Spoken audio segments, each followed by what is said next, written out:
Okay, Saturday Romford Horror Festival. I'm here with the filmmakers behind Horoscopes Volume 3, Dark Zodiac. That's correct. Can you just introduce yourselves, please, and which segment was yours as well? Go down the line. Yeah, of course. Hi, I'm MJ Dixon, and I directed the Tormentor, the demon section of the film. I'm Dani, and I directed Hunger. Yeah. I'm Phil, and I directed the rom-com Fallen Angel. I'm John. I edited The Serpents. I am Denzel Washington. And I'm Andre Harris, and I did Poison. And Martin W. Payne, I produced and directed The Deep. You look much younger in person, Denzel. Yeah. Thank you, yes. Nivea is in here.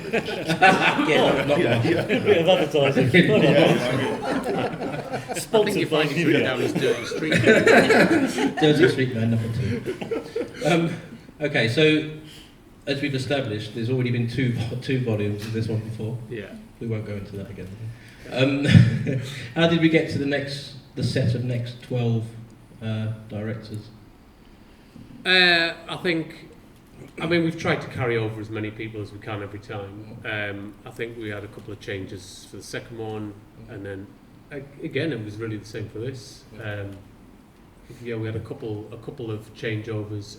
Some people from the first one came back who couldn't do the second one because of scheduling commitments and stuff. So I think Phil's our only true new director. Oh, and Richard Fish, sorry, who did the Niagara Falls one. Yeah, there are two new ones, but you have kind of been heavily involved in the others. I've acted in the others, Yeah, so it wasn't like I just went there, I pulled them out of my arse, you know. They existed before that doing stuff. But it's I was really conscious to keep everyone's voices kind of, because everyone brings something different to the table. So you want to keep that, and the second one felt like a really good mix. And we brought Andre from. You produced the short in the first one, didn't you? Yeah. And so I like with Andre, I was really interested in bringing his filmmaking voice over to the sequel. So when Annie couldn't do it, I asked him, but everyone kind of brings their own thing to it, and so I think it's important to have those different takes, because the idea of it was to make like a cross section of kind of British indie horror at the minute, and that is vastly different in terms of like resources and budgets and styles and tones, and so it was.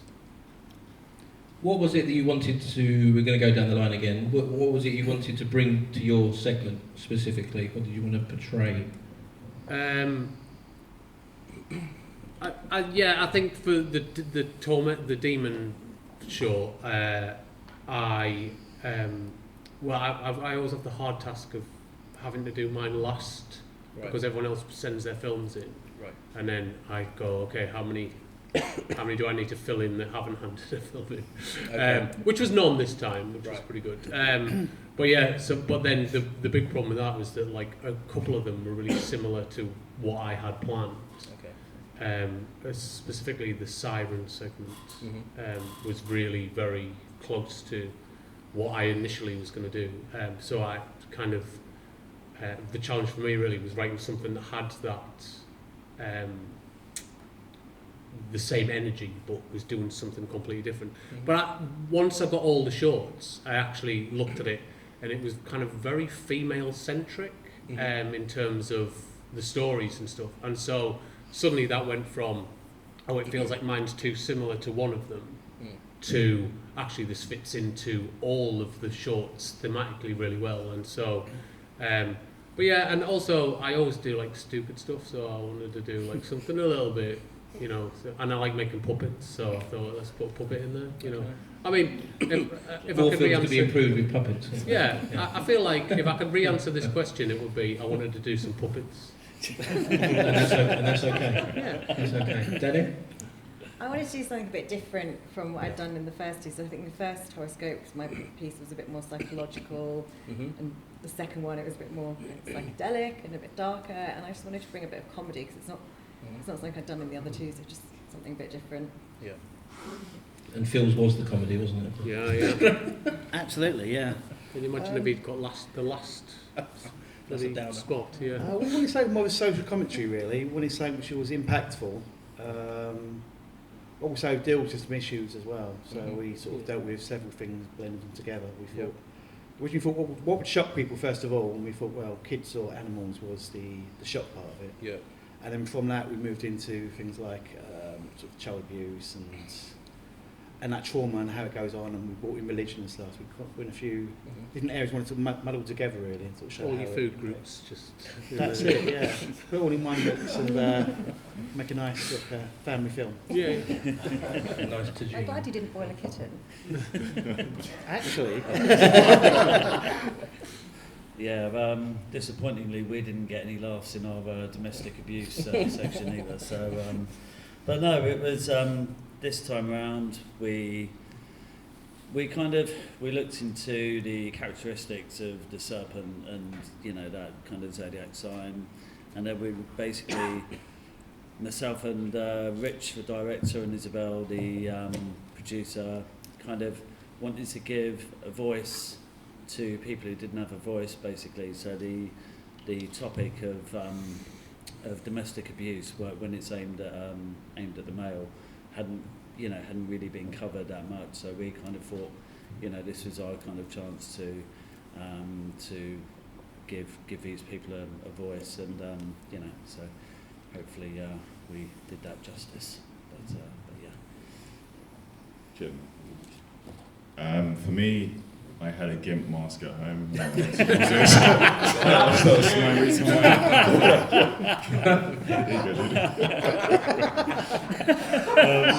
Yeah, for me, Horoscopes 1 was sort of my James Bond style thriller.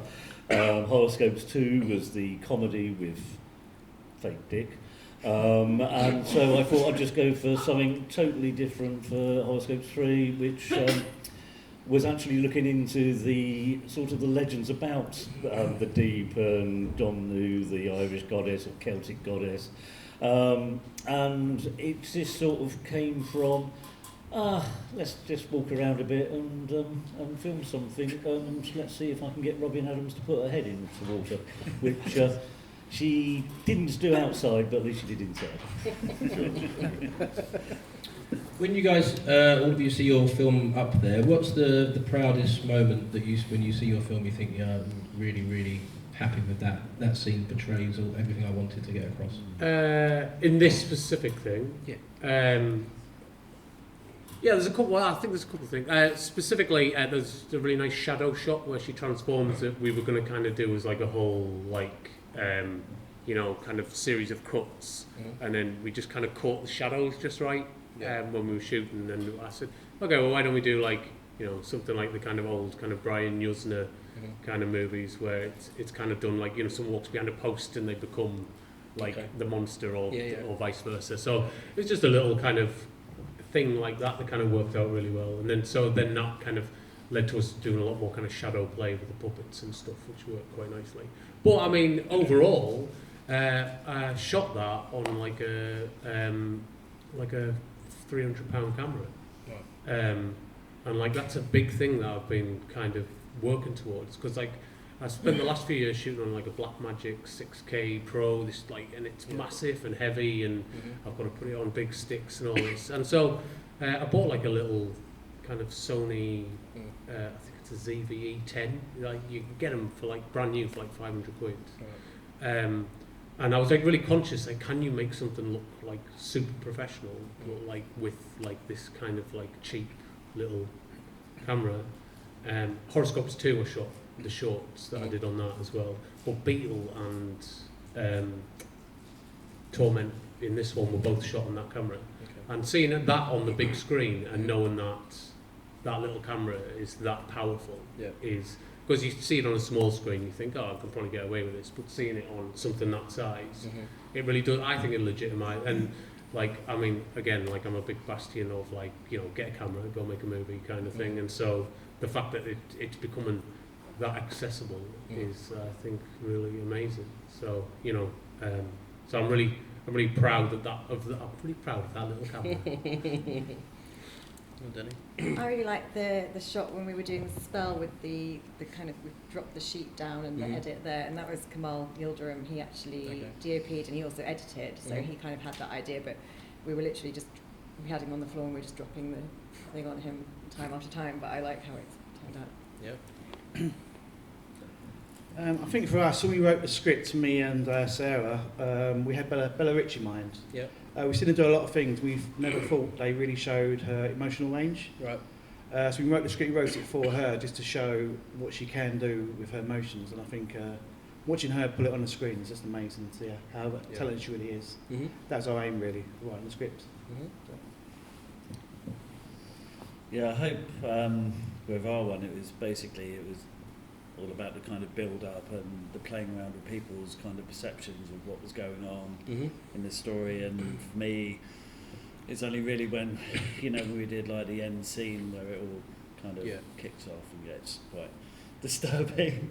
But back in the edit, I kind of watched it through and I was like, oh, God, this is horrible. And that's got the kind of point, you know. But yeah, we were kind of, it took quite a lot of kind of honing to try and, you know, drive home the kind of shockingness of the end. So yeah, I suppose I'm proud of that. I think for Poison, I don't know.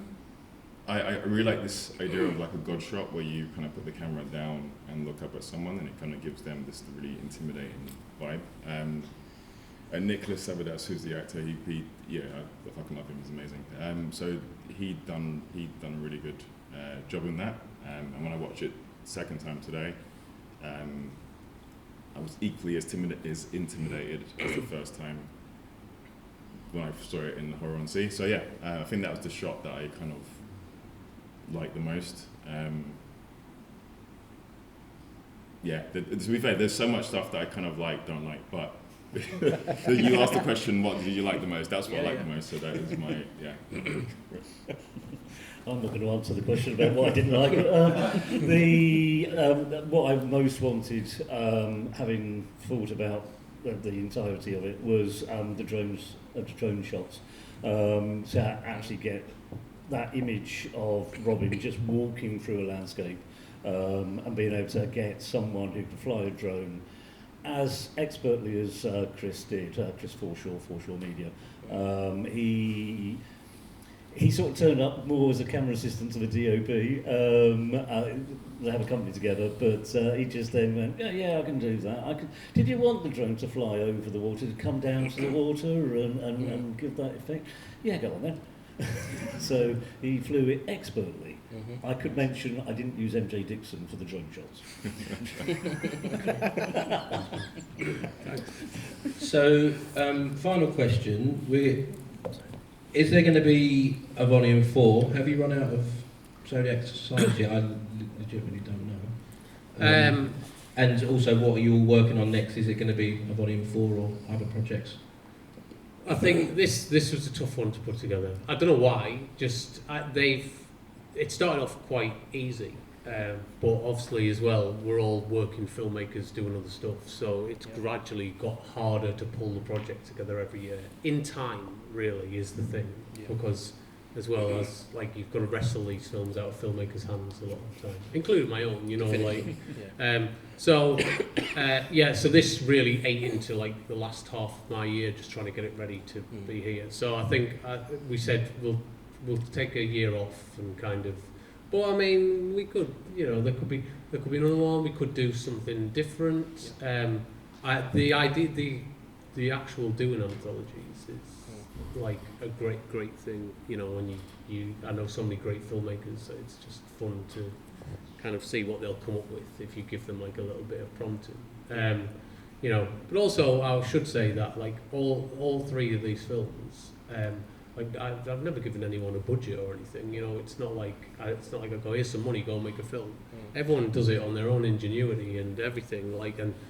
That's like amazing, and like I'm really, really grateful that people have just, you know, essentially given me like a bunch of their time every year for 3 years. So Yeah. I felt like a trilogy was like about all I could ask for. Mm-hmm.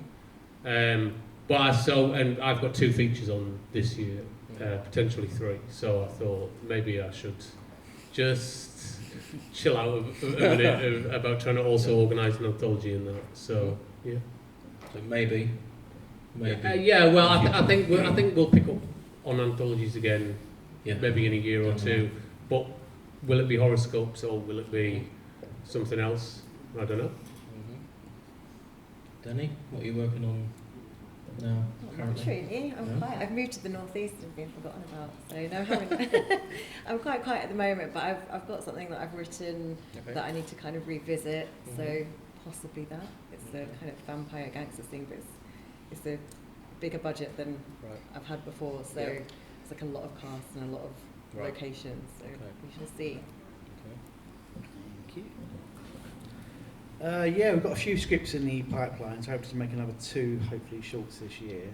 Okay. But I can't really say what yet, because we're not sure which one we're going to move on, but yeah, hopefully that'll be our way going forward, so. Okay. Yeah, we haven't really got anything, any plans in the pipeline at the moment, but you never know, and yeah, I might end up getting another call from MJ at some point, but you never know, but yeah, we'll see. This year, to be fair, is quite busy. So we just wrapped a feature film, which is called When the Time Comes, about someone who develops like Stockholm Syndrome when they're kidnapped. And we just, the screening is in May, I think, in Richmond in London. So if anyone is in London on that date, the date even May the 10th, but that's when it's going to be released. And then after that, I'm working with this guy here, this very handsome devil called David. He's one of the producers. We're doing a feature film. It involves martial arts and horror and action, martial arts and comedy. And that is kind of it. And then so a year ago we did a film called Midnight Probation with an amazing actress called Oriana Charles. If you guys have seen her films before, and we got a bit of funding to do number 2 at the end of the year as well. So that's kind of taken up my life and time and energy and whatever else. And everything. I've got 2 shorts scheduled to be shot in April. 1 day for each, because I don't believe in hanging around. And I've already seen on Facebook the makeup artist and lead actor.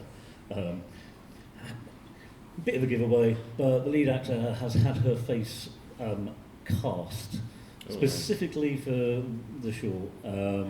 So that should be done and dusted relatively before June. But then I think there might be some Myco projects as well that I might end up being involved with somehow. I think my arm has assumed the position behind the back.